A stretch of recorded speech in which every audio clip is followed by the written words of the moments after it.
I'd like to focus on two types of training here. We're going to look at circuits, or let me be specific, circuit training over here. And hopefully this image shows circuit training reasonably, what people in the background doing different activities from the person in the foreground, presumably rotating around some kind of cycle and stations.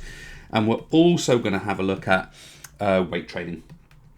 And here, although the image doesn't look dramatically different in some ways, we've got people here effectively moving resistance using strength, and of course we're going to focus on that. So let's do circuit training first of all. Let's talk about that first. So what are we talking about here? First of all, it's a form of interval training. Now that might kind of make you think, oh, what? Well, circuit training is a type of interval training. It incorporates periods of work interspersed with periods of rest. We find that we have usually timed stations. So it could be this person's doing a kettlebell station, but it could be that there's a shoulder press station, a press up station, a sit up station, etc., etc., etc. And what it challenges people to do is it challenges them to do maximum reps per unit of time. Okay, so unlike other training methods and other forms of interval, the idea of this is you do the maximum reps you can within a particular set, within a particular time period, the station time, and of course they can be repeated more times or fewer, whatever the person wants to do. Now, the strength of this methodology, first of all, it is highly adaptable. So we can develop almost any component of fitness through circuit training. It's very, very good, particularly, however, for muscular endurance. So anything which requires muscular endurance, for example, almost all games do. Muscular endurance is really well developed through this mechanism. And finally, just on a practical level, circuit training, of course, is really good for groups. So that sort of green stuff, all positive, is where we're interested in this particular methodology. Now, we get, off the back of it, very few records. And what I mean by that is you don't ultimately know, even for yourself, how many times you've lifted. You don't know exactly what output you've achieved. It's more generic than that. And secondly, because it's kind of lots of different stations, lots of different people, potentially, we might get the experience of loafing or people not trying to their maximum as a result of that particular scenario. Now, if we look at weight training as our other form of strength, I really want to sort of draw your attention to the fact that weight training, broadly speaking, is either done by free weights, machines, which we've got lots of examples of in the image, or body weight.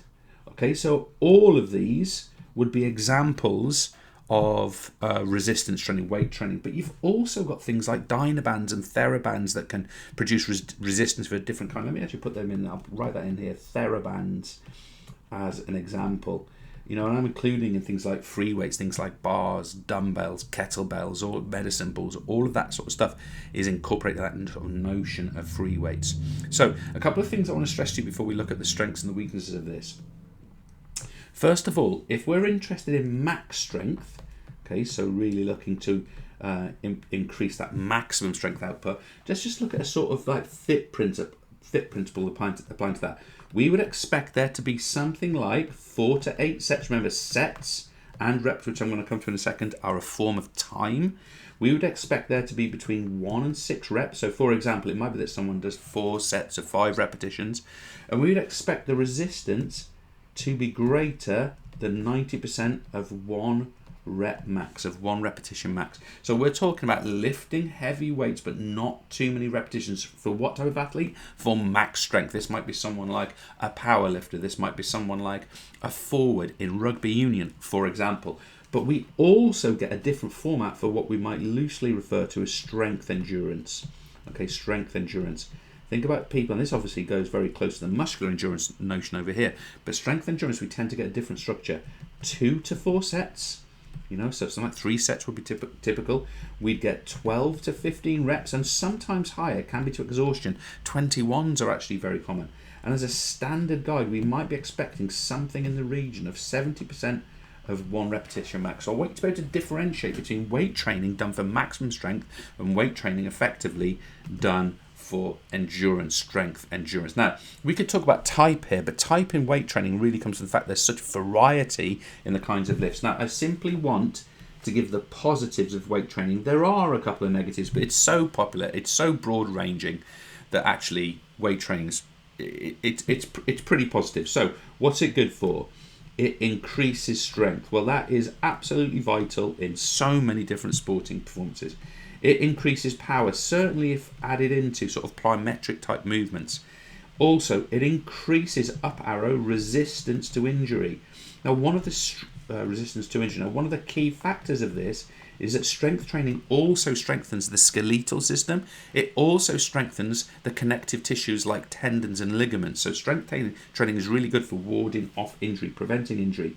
But the other thing weight training is really, really good for, it's really good for recovery from injury. Now, we're not likely to lift heavy weights on an injured leg, for example, but we can keep training on the other non-injured parts during an injury period because, for example, we can work the upper body and then we can gradually incorporate weights back onto the injured area. And that's the point I want to finish off with, is that free weights, think about your kettlebells, think about your dumbbells, they replicate sports movement, okay? They replicate sports movement. Think about a boxer, sports movement, who jabs holding, fairly light dumbbells, for example.